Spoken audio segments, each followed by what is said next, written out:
교회 속에서 누군가를, 무엇인가를 향해서 성장하고 나가야 되는데, 최종적인 목표는 여러분들은 담임 목사를 닮는 게 아니에요. 근데 담임 목사를 닮아간다죠?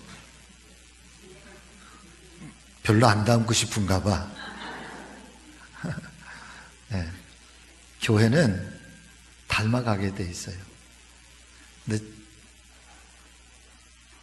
저를 닮는 게 아니고, 엄밀한 의미에서는 우리 장로님들도 닮는 게 아니고 따라가는 거지. 담임 목사를 따라가는 거고 장로님들을 따라가는 건데, 자 보세요. 자, 저를 보세요. 창세기 12장에 제가 정말 은혜 받은 말씀이 거기에 있어요. 창세기 12장에 어떤 말씀이 등장을 하는가 하면은,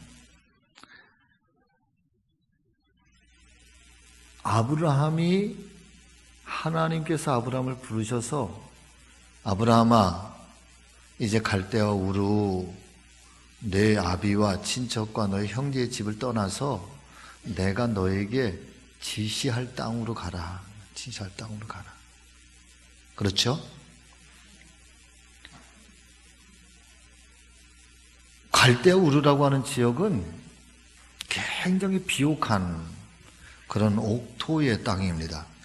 많은 사람들이 함께 모여 있었던, 오늘날로 치면 도시국가를 형성할 만큼의 그런 번성한 지역, 많은 사람들이 그 비옥한 땅에서 오래도록 조상 대대로 살아 내려왔던 그런 땅이죠.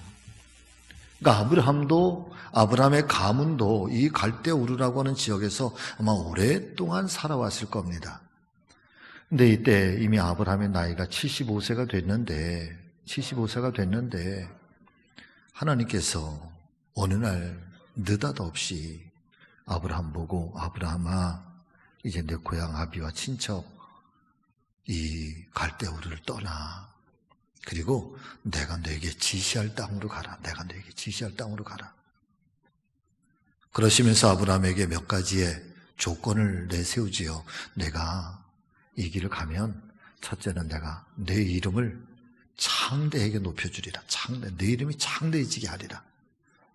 세상 사람들 가운데 높임을 얻게 하리라. 내 자손이 하늘의 별처럼 바닷가의 모래알처럼 많아지게 하리라.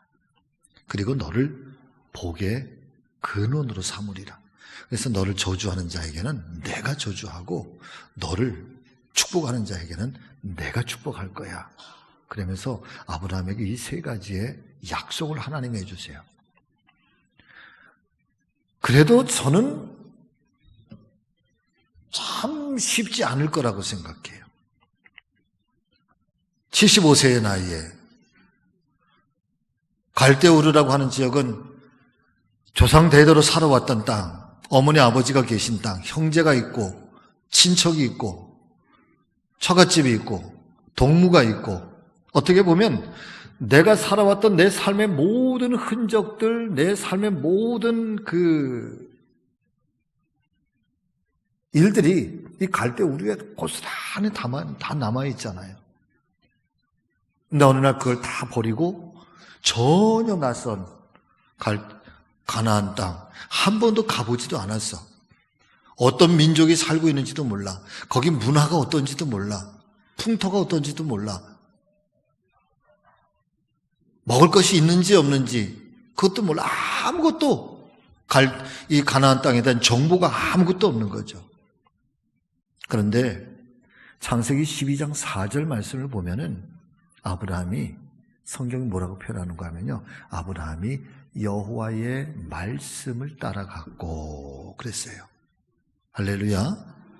바꿔서 말하면 하나님이 말씀하시니까 아멘 하고 갔다는 거예요.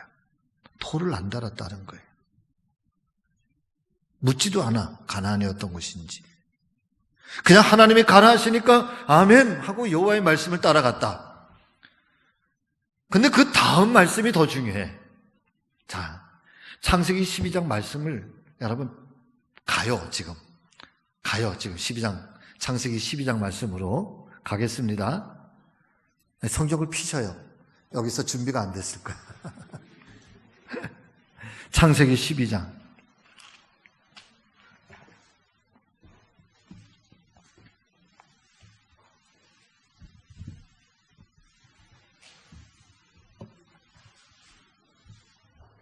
비셨죠?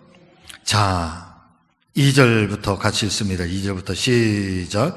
내가 너로 큰 민족을 이루고 내게 복을 주어 내 이름을 창대하게 하리니 너는 복이 될지라. 너를 축복하는 자에게는 내가 복을 내리고 너를 저주하는 자에게는 내가 저주하리니 땅의 모든 족속이 너로 말미암아 복을 얻을 것이라 하신지라. 이에 아브라함이 여호와의 말씀을 따라갔다. 아멘. 말씀을 따라갔대. 자, 그 다음에 그 다음 말이 뭐예요? 롯이 누구예요? 아브라함의 조카잖아요. 롯은 누구와 함께 갔다? 그와 함께 갔다. 그와 함께. 아브라함과 함께 갔고, 아브라함이 하란을 떠날 때에 몇 세? 75세였더라. 그 다음에 5절. 아브라함이 그의 아내 사레와 조카 롯과 하란에서 모든 소유와 얻은 사람들을 어떻게 하고? 이끌고 가나안 땅으로 가려고 떠나서 마침내 가나안 땅에 들어갔더라. 자, 저는요, 이 말씀에 정말 기가 막힌 은혜를 받아요. 제가 언젠가 한번 설명을 드리잖아요. 아브라함이라고 하는 사람은 믿음이 있어서 그래서 아브라함이 하나님의 말씀을 따라가잖아요. 아브라함은 하나님 말씀을 따라가요. 이게 하나님 말씀이고 하나님 믿음 신앙이고 아브라함이 하나님만을 바라보고 가는 거죠. 그런데 이 아브라함 뒤에는 누가 있는가 하면 롯이라고 하는 사람이 하나님을 보고 따라가면 참 좋은데 롯은 누구를 보고 가느냐? 그와 함께 갔다. 그와 함께. 아브라함과 함께 갔다. 나머지 아브라함의 아내, 그 다음에 짐승들, 모든 사람들을 아브라함이 이 사람들을 이끌고 갔다. 끌고 갔다. 제가 얘기하잖아요. 아브라함이 어느 날 믿음으로 잘 따라가니까 롯도 잘 하나님 따라가고 가족들도 다 하나님 따라가. 어느 날 아브라함이 시험이 들었어. 아유, 믿어보니 다 그래. 에휴, 나는 여호와의 증인으로 갈 거야. 나는 신천지로 갈 거야.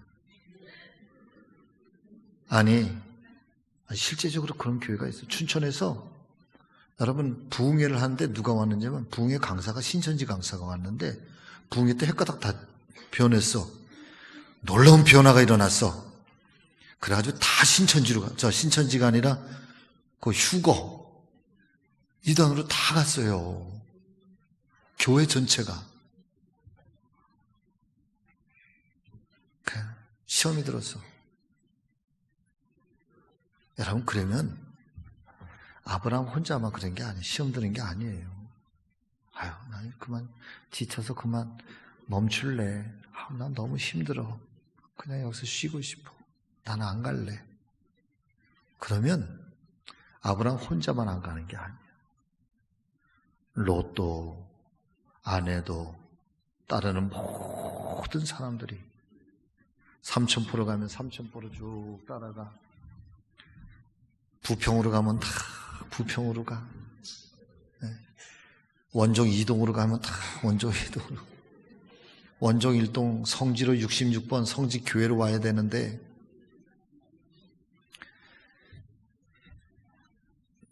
지도자라고 하는 것은요.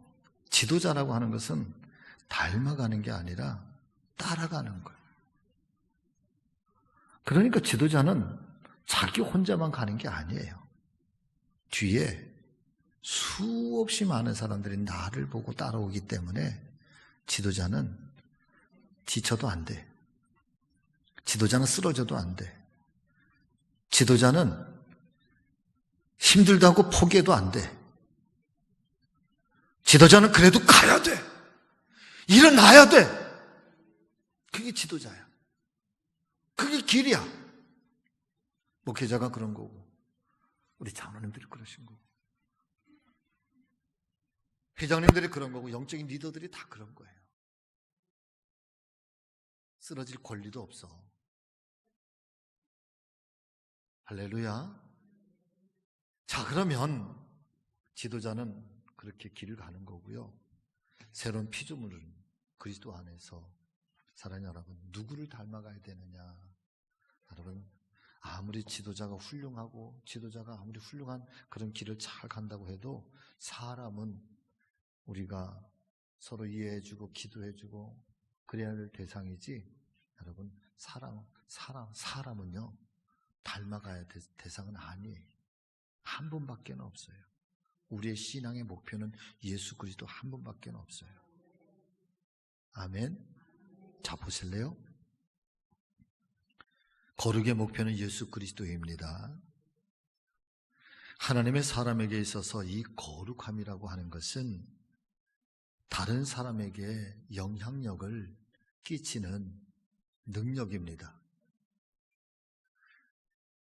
그러니까 거룩하다, 내가 거룩하니 너희도 거룩하라. 그러니까 오해를 하시는 분들이 많아요. 그냥 제가 표현을 할게요. 여러분, 주여. 또 이런 표현을 써서 죄송해요. 아멘. 여러분, 이런 게 거룩한 게 아니에요. 헐리라고 하는 것은 진실하다는 뜻이에요. 흠이 투명하다. 걸음걸이를 팔짝으로 걷고 그런 게 거룩이 아니고요. 정말 진실함이라고 하는, 오늘 여기는 헐리라고 하는 것은 여기다가 하나가 더 사실은 들어가, 헐리 스피릿이라고 하는 거룩한 정신, 거룩한 영성, 이것을 가리켜 헐리 스피릿, 이것이 거룩한 영성이라고도 하고 성령이라고도 표현을 하고 있어. 성령. 그 거룩함이라고 하는 것은 영향력이에요. 영향력. 누군가를 움직일 수 있는 힘, 누군가의 마음을 그렇게 감동시킬 수 있는 어떤 그 힘. 그래서 이 홀리 스피릿, 이 성령, 이 영성이라고 하는 거룩한 영이라고 하는 것은, 여러분, 이것은 겉으로 보여지는 것보다는 내면 속에 쌓여진 거에 있어서, 그래서 그 영성 앞에, 그 영향력 앞에 여러분 자연스럽게 나를 굴복시킬 수 있고 나를 복종시킬 수 있는 그런 영적인 힘이, 여러분, 이게 거룩함이라는 거예요. 저는 하나님의 사람들에게 있어서 다른 분들에게 영향력을 끼치는 정말 참 좋은 이 은혜의 능력들이 우리 한 분 한 분마다 있기를 주의 이름으로 축복합니다. 이것은 거친 말로 되는 게 아니에요. 이것은 지시로 되는 게 아니에요. 이것은 가르치는 걸로 되는 게 아니에요. 이것은 꾸지람으로 되는 게 아니에요. 감동이지. 아멘. 감동이라고. 신앙은 감동이야.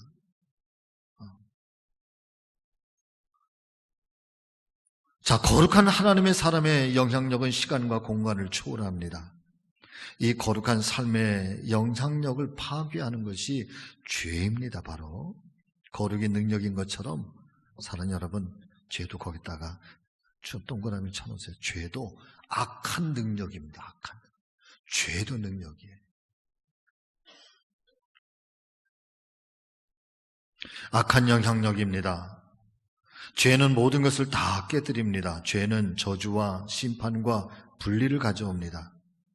죄는 쓸만한 것도 못 쓰게 만듭니다. 죄가 들어가면 쓸만한 사람도 비참한 폐인이 되고 맙니다. 죄는 관념이 아닙니다. 죄는 살아있는 세력입니다. 야, 이게 무슨 말이에요? 죄는 여러분 살아있는 세력이래요.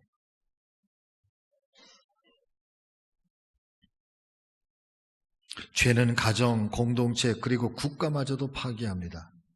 그러나 거룩은 모든 것을 회복시킵니다. 거룩이 닿는 곳마다 죄는 드러납니다. 회개의 역사가 나타납니다. 쓸모없는 사람이 거룩한 은혜를 체험하면 쓸모있는 사람이 됩니다. 거룩하신 예수님이 이 땅에 오셨을 때 바로 모든 것을 새롭게 하는 역사가 나타났습니다. 아담의 손으로 타락한 인생들이 예수님의 손이 닿는 순간 새로운 피조물이 되었습니다. 오늘 본문의 말씀이죠. 복음서를 읽어보십시오. 예수님이 가는 곳마다 어떤 역사가 나타나는가? 예수님을 만난 사람마다 어떤 역사가 일어나는가? 예수님을 모신 가정마다 어떤 역사가 드러나는가? 예수님은 모든 것을 회복시키셨습니다. 모든 것을 쓸모있게 하셨습니다. 예수님이 가시는 곳마다 회개의 역사가 나타났습니다. 변화의 역사가 나타났습니다. 사마리아 여인도, 세리도, 세무서장, 삭개오도 변화되었습니다. 자, 줄을 치실까요? 거룩한 예수님의 손길이 바로 변화의 역사를 일으켰던 것입니다.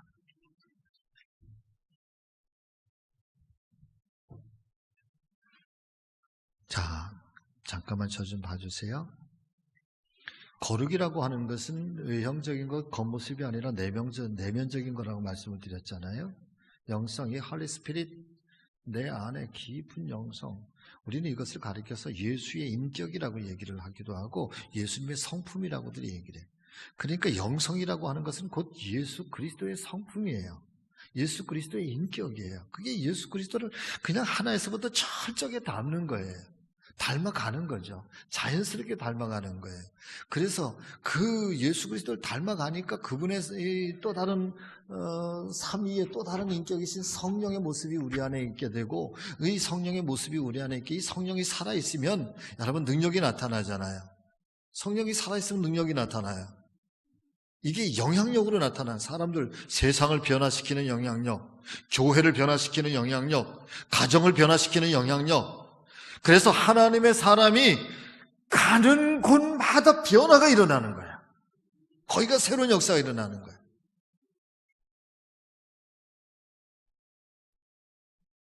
영성 목장 제일 첫 번째 할 때 채움이라고 하는 말 있었어요. 기억이 나실는지 모르겠지만 충만은 어디에서부터 오느냐? 채움에서부터 오는 거예요. 내 안에 채움이 없으면 사랑하는 여러분, 충만함이 생겨나지 않는 거죠. 채우기 전에 뭘부터 해라? 비움부터 가지라는, 비우라. 이게 비우는 게 나를 버려. 나를 버려서 예수를 얻으라. 날마다 예수 안에서 깨어지고 무너지고 나를 버리고 나를 깨뜨리고 나를 비우고 그 안에 은혜로 채우는 거죠. 제가 그 말씀을 드릴 때 누구 얘기를 들었는가 하면 그때도 아브라함 이야기를 들었어요. 이삭에 관한 이야기. 아브라함이 늘 하나님을 향한 사랑으로 믿음으로 충만했는데 100세에 아들 이삭을 낳고 나니까 이 아들이 너무 좋아. 그냥 눈에 넣어도 안 아플 것 같아. 맨날 얼얼얼얼얼얼얼얼얼얼얼. 그래서 이삭으로 여기가 충만해 있는 거야. 하나님이 있어야 될 자리에 하나님을 이렇게 빠져 내보내고 그 자리에 누가 들어와 있어요? 이삭이 들어와 있어요. 그래서 하나님이 창세기 22장에 아브라함에게 아들 이삭을 모리아산에서 제물로 달라고 그러시잖아. 그 얘기는 뭐냐면 이삭으로 가득 찼던 내 안에 그걸 비우고 나를 좀 채워라. 하나님으로 채워라. 그러니까 하나님의 사람은 그런 변화의 능력이 있는 거예요. 세상을 바꾸는 힘이 있는 거거든요. 그 사람이 가면 교회가 달라지는 거고, 그 사람이 있으면 가정이 달라지는 거고, 그 사람이 선교회 가면 그 선교회가 달라지는 거지. 이상해. 그 사람만 가면 다 망해, 깨져, 분열나, 싸움이 일어나. 악의 영향력이지, 악의 능력이지, 죄의 능력이지. 성령의 능력은, 하나님의 영향, 하나님의 사람의 영향력은 여러분 거기를 어둠을 빛으로 바꾸는 거고 분열을 화목함으로 바꾸는 거고, 이게 하나님의 사람이, 하나님 성령이 그의 이 홀리 스피릿, 이 성령, 그의 인성, 그의 영성을 통해서 만드시는 하나님의 거룩한 영향력이죠. 할렐루야. 예수님의 손길이 바로 변화의 역사를 일으키는 것처럼 하나님의 사람들은 그런 변화의 역사를 일으키는 사람들이란 말이에요. 자, 그 다음에 보실까요? 거룩을 추구하는 것은 거룩의 능력을 믿기 때문입니다. 거룩한 삶이란 무엇을 의미하는 것입니까? 거룩의 목표는 무엇입니까? 자, 여러분 줄을 치세요. 거룩의 목표는 예수 그리스도입니다. 예수님을 닮아가는 것이 바로 거룩입니다. 거룩을 추구하는 사람들은 모두 예수님을 닮으려고 애를 썼습니다. 힌두교 신자였다가 예수님을 믿게 된 선다싱, 이 선다싱이 한 가정을 방문했을 때 문을 열어주려고 나온 여종이 흥분해서 여주인에게 달려가 이렇게 말합니다. 예수님이 오셨습니다. 야. 또 다른 가정에서는 아이들과 함께 마루에서 기도했는데 아이들이 감명을 받고 잠잘 때 어머니에게 하는 말이 그 예수님이 우리 방에 와서 잘 자라고 말해 주었으면 좋겠어요 라고 말했답니다. 여러분 평화의 기도 아시죠? 주여 나를 평화의 도구로 써주소서. 이 평화의 도구 누가 썼어요? 프란체스카가 썼어요. 프란체스카가 얼마나 거룩한 사람이면 예수 그리스도를 닮아 있는 사람이면 여러분 이 프란체스카 길을 걸어가잖아요. 그런 사람들이 프란체스카 길을 걸어가기만 하면 이 프란체스카 신부인데 보기만 하면 막 울었대. 그분에게 풍겨나오는 그 은혜의 영성 때문에 그냥 보기만 해도 그의 자비로움, 그의 인자함, 그러니까 그의 모습 하나가 너무너무 예수님을 닮아요. 그냥 따뜻한 거. 그분만 보면 그냥 내 상처들이 낫는 거야. 내가 힘겹고 고통스러웠던 것들이 그 프란체스카 신부 만나면 그냥 그분을 보기만 해도 그런 분이 주여 나를 평화의 도구로 사용해 주세요. 이런 글을 쓸 수 있는 거지.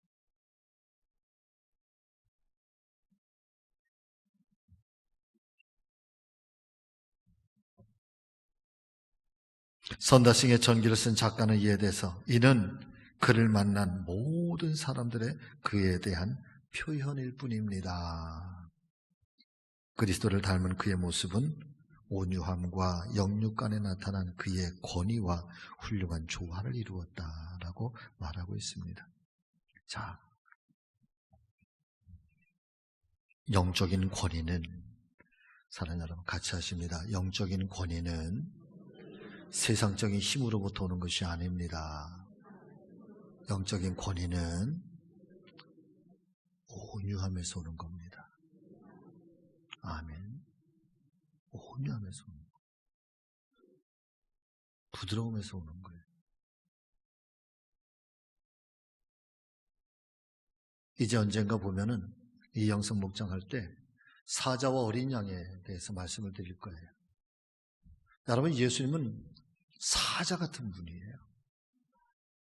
성전에서 장사하는 사람들을 향해서 사자처럼 채찍을 내리치면서 그 다음에 바리새인들과 제사장들과 서기관들을 향해서 이 회칠한 무덤 같은 자들아 너희에게 저주가 있을지어다. 사자처럼 맹수처럼 확 쏟아내 막 발칵 뒤집어. 그러나 어떤 순간에는 어린 양처럼 한마디 말씀도 없이 그냥 그 깊은 죽음과 고난의 길을 걸어가. 하나님의 사람의 이 온유함이라고 하는 것은 여러분 온유함을 제가 말씀을 드렸죠. 온유함이 뭐라고 그랬죠?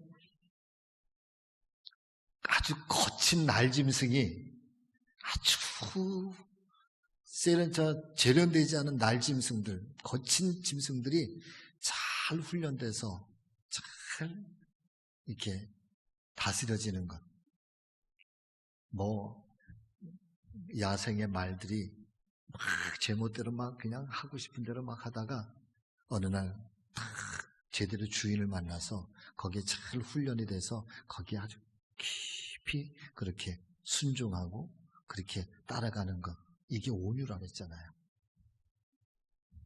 자기를 버리는 건 철저하게 깨지는 거거든. 온유는 철저하게 자기를 버리는 거예요.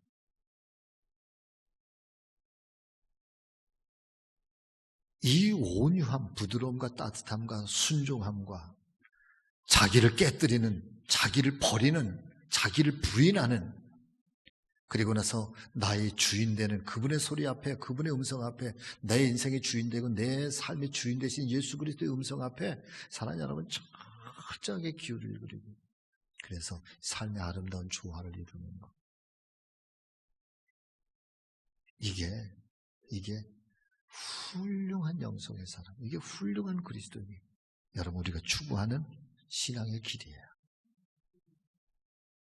자, 그리스도인의 목표는 예수님이어야 합니다.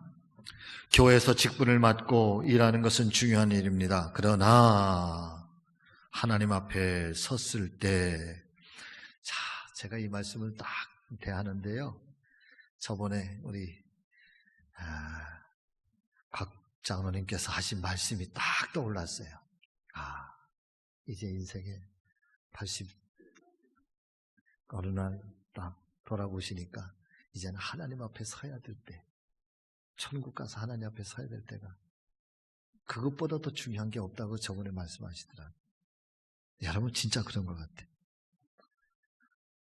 중요한 일이지만 그러나 하나님 앞에 우리가 실존적으로 섰을 때 우리의 직책이 어떤 의미가 있을까? 다만 하나님은 우리의 모습 속에서 사랑하는 여러분 얼마나 그리스도를 닮았는가를 찾으실 것입니다. 그리스도의 사역자들에게 가장 중요한 것은 거룩입니다. 여러분 줄을 치세요. 하나님은 깨끗한 그릇을 쓰십니다. 하나님은 쓰시기를 원하는 사람을 거룩하게 하십니다. 그리고 그 사람 위에 성령의 능력을 부으십니다. 맥주에는 예수 그리스도를 닮는 재능보다 탁월한 재능은 없다고 말했습니다. 사역의 원리는 인격입니다. 예수님의 인격을 닮아가는 것보다 더 중요한 일은 없습니다. 자, 맨 끝에 세 줄 같이 읽습니다. 시작. 거룩을 열망해야 합니다. 예수님을 닮은 거룩한 모습으로 사람들을 찾아가야 합니다. 죄로 깨진 그릇 같은 인생들을 다시 회복시키는 하나님의 거룩한 도구가 되십시오. 그리스도를 닮아가는 것을 세상의 목표로 삼아야 합니다. 아멘. 예수 그리스도 거룩의 목표 삼고 많이 닮아가세요. 많이 닮아가시기를 바랍니다.